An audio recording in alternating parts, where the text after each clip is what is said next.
Only a couple months now.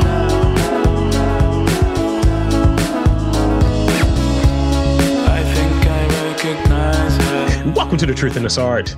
I am your host, Rob Lee, and today I am delighted to be in conversation with my next guest. He's a visionary composer, conductor, producer, and songwriter redefining art music in the 21st century. Please welcome Steve Hackman. Welcome to the podcast. Yeah, great to be here, Mr. Rob Lee. Thanks for having me. Thank you for coming on, and we were able to chat a little bit. And, I don't know if you watch like a lot of movies, but think of those sort of like crime drama movies, where it's like they have like the threads going from one point to another. That's what I feel like I've been doing for the last like 6 months in preparing for this interview. Oh, wow. Oh, gosh, I don't know where that's taking you. We'll get into that, but that's fun. So I want to start off, by opening up a little bit to give you the space to share a bit about your background. And I have a secondary question there, but I at least want to start off with a bit about your background and just give you that introductory space. Well, sure. Well, yeah, as you said, I'm a composer, conductor, producer. I really focus on the space in between classical and popular music, finding virtuosic, engaging, and cohesive ways of bringing them together. And, again, hopefully pushing art for music forward in this kind of multi-genre way. I guess multi-genre is a good setup for my background, or maybe better put, I grew up agnostically when it came to music. I didn't grow up in a musical household per se. Neither of my parents are professional musicians, though my dad plays the classical guitar, as a hobby. But they didn't really play music in the house. But I discovered it through some kind of cassettes and records that my dad had. And then they bought a piano when I was 7 because my sister was showing interest in music. And I just sort of started to play it by ear. And that was the beginning for me. And, they signed me up for piano lessons from the local piano teacher. And I was able to develop skill pretty quickly in the piano. And I showed some natural talent for it. And then fast forward to high school, I really got involved in the choir program and singing and arranging music. I formed my own quartet. I was in the musicals, the show choir, the all-state choir, all that stuff. And that's really when it occurred to me, maybe, music could be a career for me. I think it was first at all-state choir that I just had this feeling I can remember it like it was yesterday of sitting there with all these talented singers under this wonderful conductor we had and making music all together. And that was the first time I sort of the magic of making music as a community at a high level was sort of revealed to me. Wow. And but still at this time I'm not studying classically really in a serious way. That didn't come for me until my undergrad years at U of I, and then sorry, I'm getting like pretty detailed here. So I don't know if this is what you were looking for. No. This is like, here's the thing. Like you're doing the move where you got like the first 2 questions. So that's good. I like it.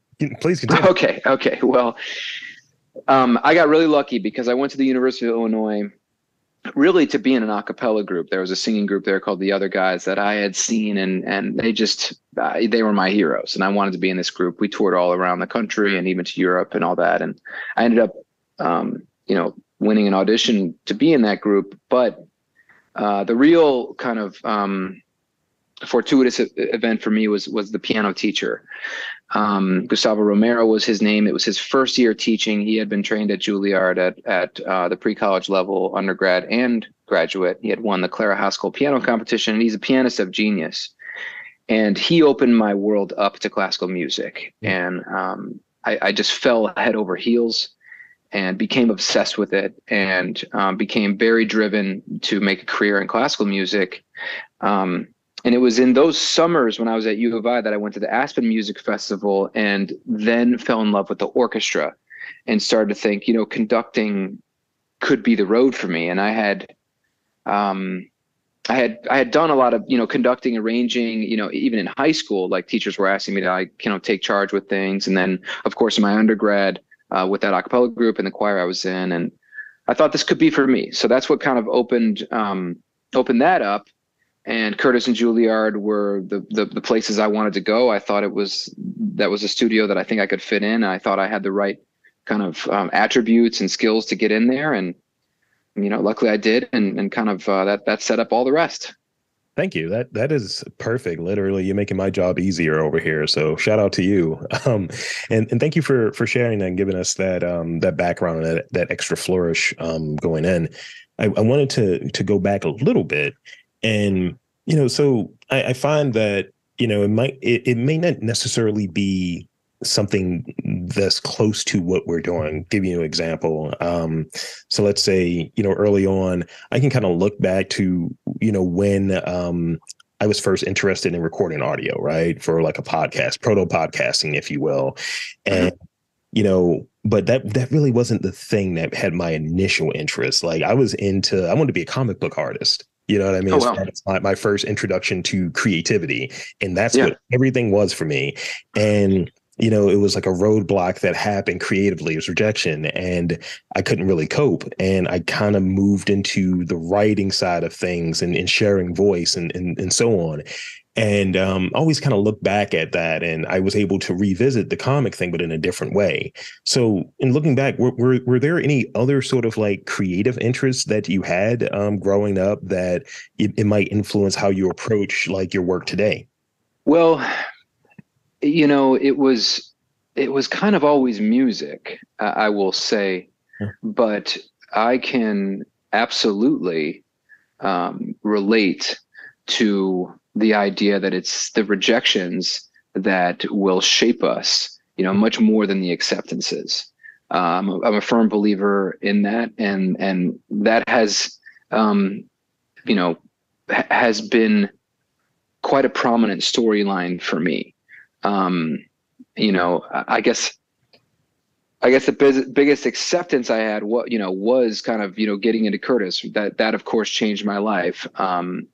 But there's been so many rejections, and what rejection forces us to do is have that gut check moment where we ask ourselves and we look ourselves very honestly in the mirror and say, well, what was the reason for that? Why didn't I win that job? Why didn't I get in, or why wasn't I chosen? And do I really want this badly enough to do the hard work of correcting those things and improving those skills?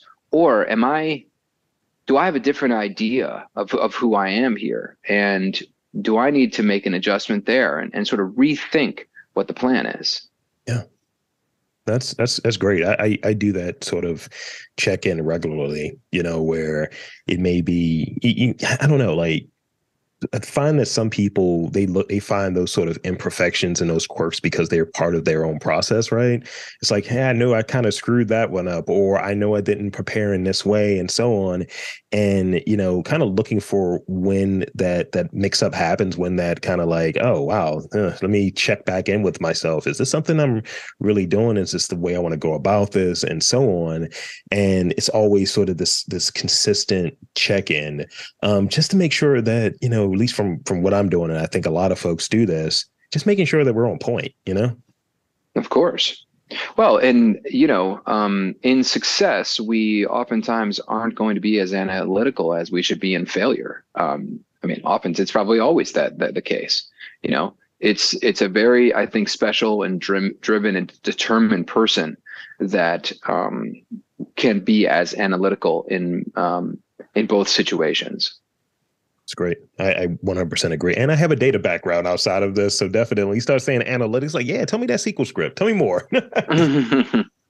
So in going back to like sort of training and education and such, is there like a moment that really like sticks out that, was sort of that indicator of success, or even sort of like those challenging moments along the path that you had to do that gut check? And, could you set that stage for us? Definitely. I think, the first pivotal moment I'll mention was at Curtis during my first year of studies. And my degree from Curtis is in orchestral conducting. We had a teacher, my first semester at Curtis, Dr. Ford Lauerstedt, who taught us, I believe at that point in time, the seminar he taught was on kind of score reading, I think, though classes with him became so unbelievably far ranging. He was just one of those kind of brilliant and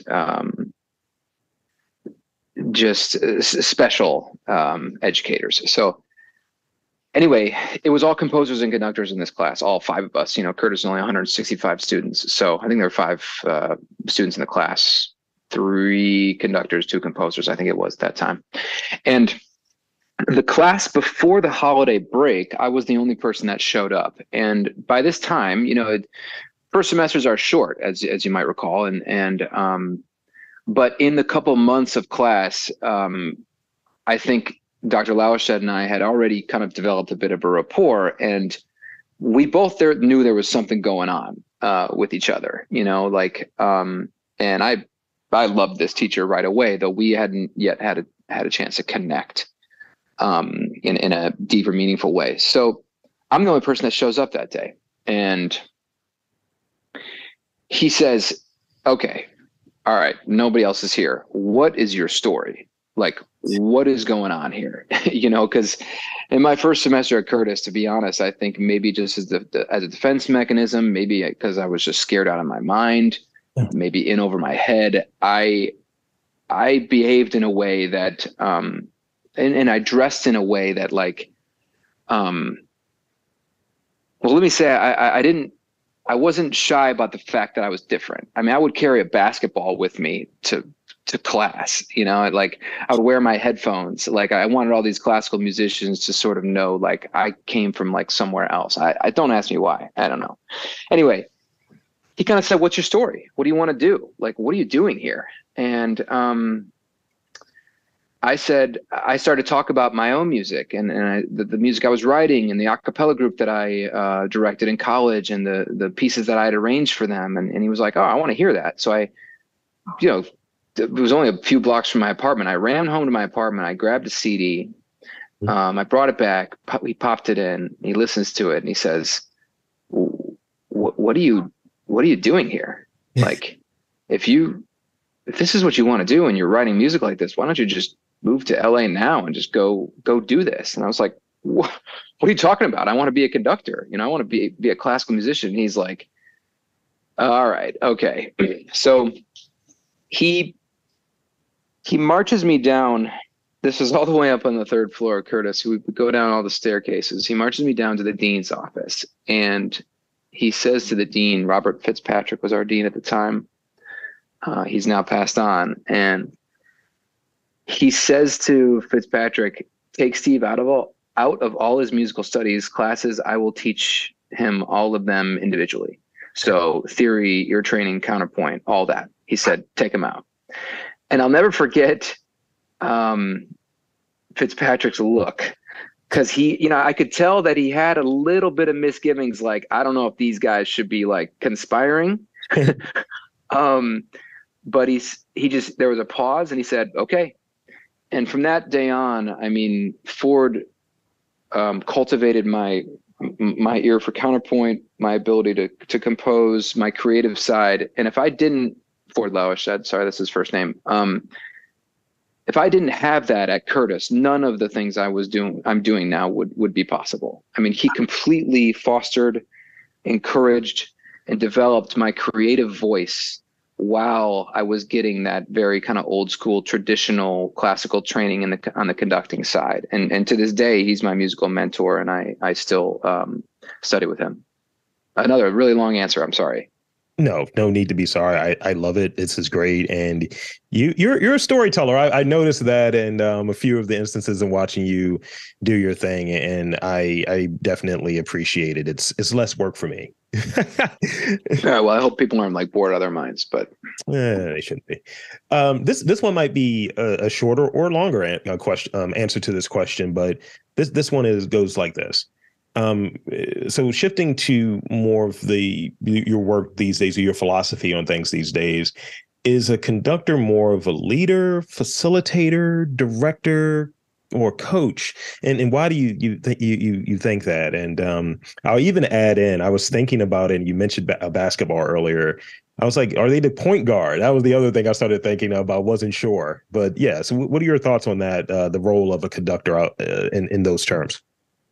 Yeah, well, I mean, I kind of see leader and director as, kind of one and the same. Those seem very synonymous. Unless are you thinking more of director from a film standpoint? From a film standpoint, yeah. Well, all those things, absolutely, all those things. Yeah, yes, I think, and as far as the kind of basketball analogy, definitely more the coach. I would say your point guard is your concert master. But listen, the best leaders know how to inspire, and I think professional sports is a really apt analogy here, because especially at the highest level, orchestras can do this on their own. I mean, these are incredibly capable musicians. Yeah, you need somebody to start them, stop them, give some cues, make sure that the tuba that is 40 feet away is in time with the very back of the second violin, which is all the way on the other side of the stage. So yeah, the stick is important. Like, I'm not saying that the job's not important, but I think what the value that a conductor can really add is that inspiration. And professional athletes are the same way. You assemble 5 of the greatest basketball players and put them on a court, they can execute. I mean, this is funny because wasn't it Kyrie Irving that when they were, it was like Kyrie and I think James Harden and Durant, they were all together, and Kyrie was like, we don't need a coach. We can do this ourselves. Like, we have 3 of the best players in the world. But what was revealed, you do need a coach, because a coach is what can inspire them to go beyond what they could do, left to their own means if they're leading themselves. I mean, they could provide that leadership, that direction, that encouragement, that inspiration, whatever you want to call it. And that's what the greatest conductors, that we have seen and that my heroes have done. And that's what, of course, I hope to do. Yeah. That was a great answer. And see, a shorter answer, and you actually knocked out the following question. So see, I think we're making up time because time. Taking my time there, Steve. I mean, there's the technical thing of conducting is, of course, we can talk about what the job is, so to speak. But in the end, like the thing that so few of them can do is inspire the best musicians in the world to go beyond what they would be doing, left to their own devices, and go to a place that maybe previously thought of as unattainable place. That's what the great ones can do. So in that vein, talk about the job, and definitely I'm hearing the inspiring and the leadership component and all. But what are some of those sort of like key skills or attributes, maybe from a personality standpoint, from a technical standpoint, that the great ones possess? Did you say key attributes? Yes. Right.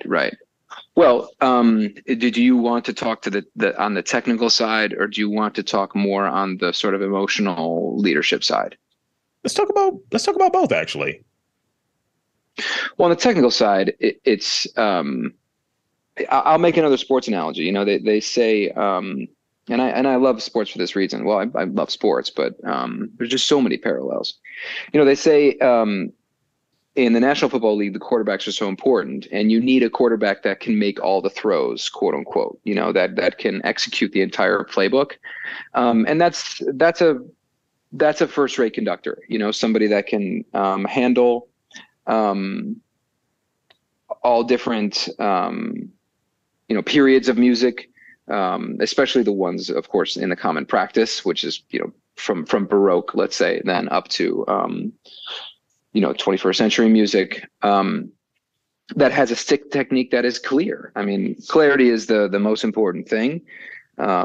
So because that's your number one job, to start and stop the musicians together, to get them to play together, and so that they know where you are in the beat pattern at all times, and you can lead efficiently and effectively. I'd say clarity is number one. Technically, communication is, of course, key. And I would say the more you can communicate non-verbally, the better. Not that you can't speak in an inspirational or instructive way to an orchestra, but the more you can show without talking, the more they'll appreciate you. And frankly, the more conducting technique you have, if you're able to show it without stopping. And that's always a challenge for myself. Walking into any rehearsal, I'm always asking myself, okay, because I'll be expecting the spots that might be tricky, or the spots where they might have a question about, okay, how does this conductor do this certain passage? What's his or her tempo, etc. So I'll be saying to myself, how can I execute that without talking? Can I get through that without stopping? So that's time management is a huge thing, because we're all always pressed for time, and there's so much to do in so little time rehearsal wise. Those would be the technical sides. Yeah. The inspirational side is more, I would say that's more kind of universal to any leader. Do they just have that sort of that thing that's hard to describe, that inspirational quality, that spark, that magic, whatever you want to call it. Are they generous and just as a human? Is it about them, or is it about the music? Because that's a big pitfall as well, especially when you're standing up there and all these people are looking at you and all that. So there's all that as well. Yeah. Thank you. That's great. It's a great answer. So I want to shift to creative process a bit, and talking from obviously the fusion component, the conducting component, the songwriting component. Like, walk us through like what a day in the life of Steve Hackman looks like from a creation and a process standpoint. Well, the more creation and process there are in a day, the better the day is. I'll tell you that. We're speaking right now in a period of tremendous growth for me and for my company, and so there is a lot of kind of logistics and administration and kind of personnel that is kind of absorbing a lot of my time these days. But I always give the morning to creative work. Well, not always, but I try to give that first slot of the day to creative work. And just depends where we are on the calendar, what that is. That could be writing the next fusion show. That could be songwriting for the next kind of original music production. That could be in the studio recording, because I'm working on an album. But morning, definitely creative time. And then usually creative time after the gym, like at night, is always a great creative period. Like I go to the gym pretty late, and then, there'll be another great few hours at night. And if I can get in some reading and some listening, and of course some gym or some outdoor activity, then it's a pretty good day. Love to hear it. So in preparing for the fusion, where do you start? Like talk about that, like sort of, the starting of the process, something that's like in the middle, and like when we're getting to that point where someone like myself would be sitting there like, oh wow, this is great, this is amazing, and I'm marking out. So talk about sort of the the idea to the actual like execution within that process for the fusion. Yeah, I mean, well, that can be a very, very long process. Could also be a short one. I mean, Resurrection mixtape I worked on and tinkered with for a couple years. Brahms' Radiohead was written in a few weeks. The Queen show was written in a few weeks. So it does vary. I think as I've written more and more, and as I've developed the technique more, as the shows have gotten more and more involved and lengthy and conceptual, the process has lengthened. I'm in the process of, I would say, just the ideation phase for the next one. Yeah. And so that means I'm just kind of, it's almost, again, I'm going to use kind of an athletic analogy here, but if when an athlete is preparing, for whether a big competition or a big game, or they're getting into kind of, they're getting into shape for something, they're in that training period, like I in my mind, I know that like maybe 6 months from now ish, I'll start writing the next one, which I've kind of chosen. And so I just put that music on, occasionally, and I jot down notes. I flag songs, I playlist songs, etc. So as they've gotten more involved, this kind of pre-production phase has gotten lengthier and lengthier, like the runway, so to speak. But then when the writing starts, that's a very improvisatory process. I mean, it will usually start where I have a playlist and I have kind of material selected already, and I'll hit the piano. And again, let's say if we're talking about the Resurrection mixtape, which is Mahler to Tupac and Biggie, I open up the score for the Mahler, I start to play, and I've got those songs in my mind. I've already got them sort of memorized. I know what their musical content is because I've gone through this exploratory pre-production phase, and I just start to play. I start to improvise and see where things can be layered in, and that's the beginning. And then eventually, a structure starts to take place, and I start to realize, okay, this song can go here. All right, a piece of this song here. I get that roadmap kind of starts to materialize pretty quickly, and then it's a matter of just refining and iterating and continuing to drill down all the individual sections. It's great. Thank you. That is it's good to get a peek into the mind of the artist, of the creative. So are there some like considerations and like the sort of like thought process that goes into, fusing like, composition, fusing music from artists that may feel like to many people like really dissimilar, but then for people who kind of like listen and have gone to one of the shows and seen you do your thing and the sort of the idea and the story that goes along with it, it's like, oh no, this makes sense. This absolutely makes sense. So what are some of those considerations and the thinking that goes into to just putting together fusion, and talk about that a little bit? Well, I think that's sort of the point. And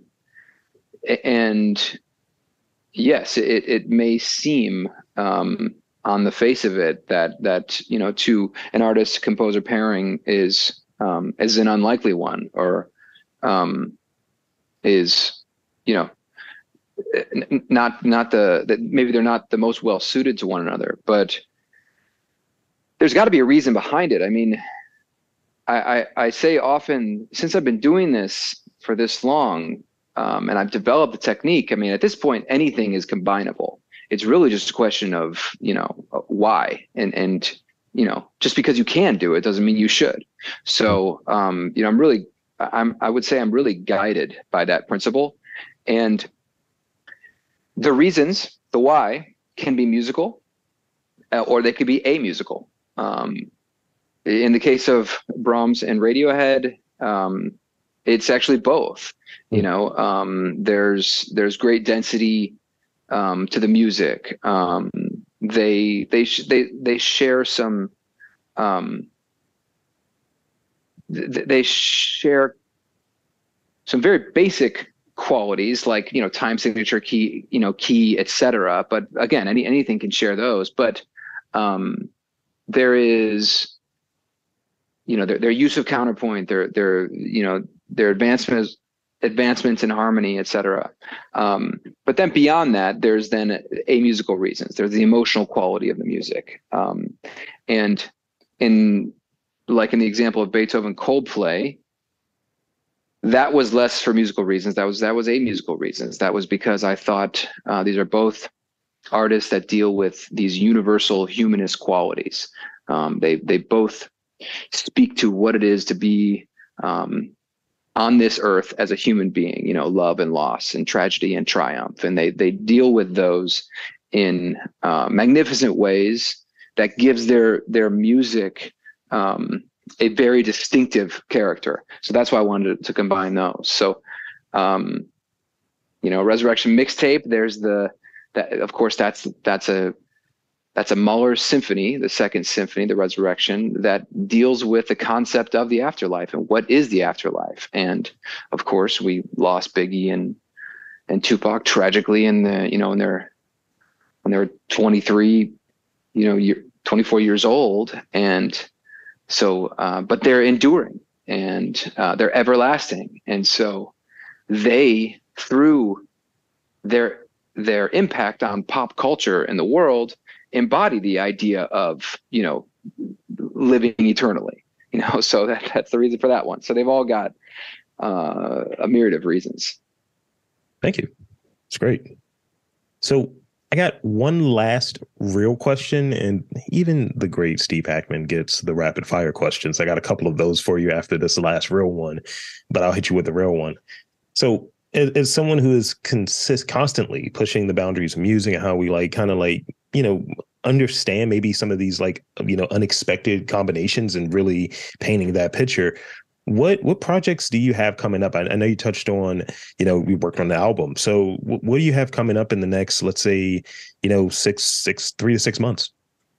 Sure. A big focus of mine right now that is being pursued in tandem, of course, with all the fusion work, because that calendar is full. And as I said, I'm looking forward to writing the next one, is my own original music and my original voice. And, one of my big goals this year was to realize that original voice and to answer the question, what is art music to me right now? And what is my musical voice? And what happens when I use these techniques that I've developed through the fusion works, of which there are many works and techniques, and wonderful experiences with incredible musicians and rich musical material. What happens when I filter my own musical ideas through those techniques? What does that music sound like? What is it? What is that experience? And I realized that for the first time a couple months ago with The Brink. We premiered that on March 9th. We're doing the second installment, so part 2 in just a few weeks away. That's June 8th. So I'm fiendishly writing for that right now. And that's tremendously fulfilling and exciting because it truly feels like a journey sort of into the unknown, into this kind of, I don't want to, I shouldn't qualify it in any way. It's just, I'm just trying to realize my voice. And that's a very fulfilling activity, I think, for anybody. So grateful for that right now. Thank you. I'm looking forward to what's next. If I'm being really honest, I'm looking forward to it. You're definitely on that list of like, oh, he's here. He's back in Baltimore. I'm going. Where's my shirt? You know what I mean? Oh, nice. That like I said, I'm tremendously grateful for what's happening there in Baltimore, the Baltimore Symphony and the Fuse series, and to everybody that's come out and sort of that has sort of adopted those concerts and now are kind of like, loyal fans of that concert series. I mean, it's pretty amazing what's happened there in a short time. Yeah. And I think that's where we'll stop with the real questions. And if you'll indulge me, I got a few rapid fire questions for you. They're ridiculous. They're fun. They're interesting. They're maybe related to what your creative pursuits are, what your work is. But they're, a lot of times they're just related to who the person is, because, the point of me adding these in there is not to do the gotcha thing or anything along those lines, but it's to take, a peek behind the curtain to show who the person is, versus this sort of transactionary thing that people do. Tell me about your work. Bye. No, nobody wants to really do that. Let's get into the person a little bit. So Here's my first one. This was the one I wrote, right? When I was telling you about the Drake and Tchaikovsky. This was the question I wrote. It's like, conducting looks very physical. After a night of conducting, what is the sorest part of your body? Shoulder. Yeah, shoulder for sure. You mentioned earlier sports. You're a big sports fan. What are the 2 to 3 teams that you support? Well, Duke Blue Devils basketball, which I have to qualify because, a lot of people are going to groan when they hear that. But my dad played basketball with Coach K when they were in the Army together. So we're huge Duke fans. Chicago Bulls because I'm from Chicago. And then I'm a Tom Brady fan. A lot of people are going to groan at that one as well. I take a lot of flack for that, but I'm just into the story of this guy that, was a 9th rounder or whatever it was, drafted at the, had to wait to the bitter end of the draft to have his name called. And then he becomes the greatest of all time. And he just, that competitive fire that he had for his entire career to always be better. I mean, same with Jordan, same with Kobe Bryant. I've got the Kobe Bryant book right on my coffee table right now because I'm sort of obsessed with Kobe right now. I mean, man, like just a maniacal competitor. Those are the ones. Those are the people that I'm inspired by. Thank you. That's great. So I know that. And pardon my lack of the terminology, but obviously each gesture when you're conducting has meaning and intent. Do you ever troll? Do you ever get up there and do something like this is not the gesture, but people are trying to figure out what you mean? You're just up there just kind of like doing umpire strikeout moves and things of that nature when rehearsing is going on? No way. Yeah. I mean, listen. They say in the orchestra business, a conductor already is stepping on the podium with a deficit of credibility. Okay, that just to give you an idea of kind of how professional orchestral musicians view conductors, and rightfully so, because a lot of times the person who's in front of them has no business being up there. So I take it very, very, very seriously, the privilege to be up there. And already my deficit of credibility is probably greater because they're thinking, who the hell is this guy that's combining Mahler's Second Symphony with Tupac and Biggie? And I spent a lot of years kind of digging myself out of that. So the last thing I'm going to do is, go up there and make some superfluous or, kind of charlatan gesture to them. Thank you. This is the last one I got. I'm very interested in what folks eat, but I want to do this in the vein of sort of unexpected combinations. Is there like an unexpected food combination or something that's really unique that you enjoy, but people kind of give you the side eye? It's like, I guess the apt combination would be back in the day when a Reese's cup was first invented. Why do you have your chocolate in my peanut butter and vice versa? Do you have a, unexpected combination when it comes to food? Yeah, I would.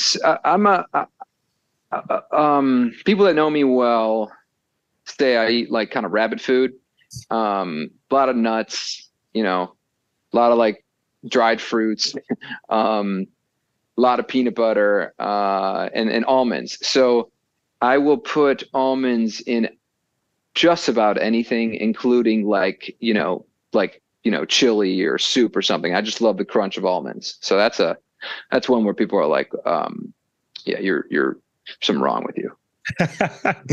That's wild, actually. Almonds. I didn't think of that, but I'm a texture guy as well, so I definitely understand maybe having that crunch in there. And I've been putting curry powder in a lot of stuff recently. I'm gonna have a taco. I'm okay with that. Curry powder's going in. Yeah, there you go. I'm okay with that. I'll try that. I'm a big spice guy for sure. And heat. I mean, I like a lot of heat. Bringing the heat, and we're going nuts here. So I think that's it. I think that's it for the pod. So one, I want to thank you. Truly thank you for coming on to this podcast and spending some time with me. And two, I want to invite and encourage you to share with the listeners where they can check out all things Steve Hackman, updates, website, social media, all of that good stuff. The floor is yours. Well, sure. Yeah, no, thank you, Rob, for having me. It's been a terrific discussion. Instagram's the best way to get the most updated content. My Instagram is Steve Hackman Music, and then website, of course, stevehackman.com. Those are the two ways.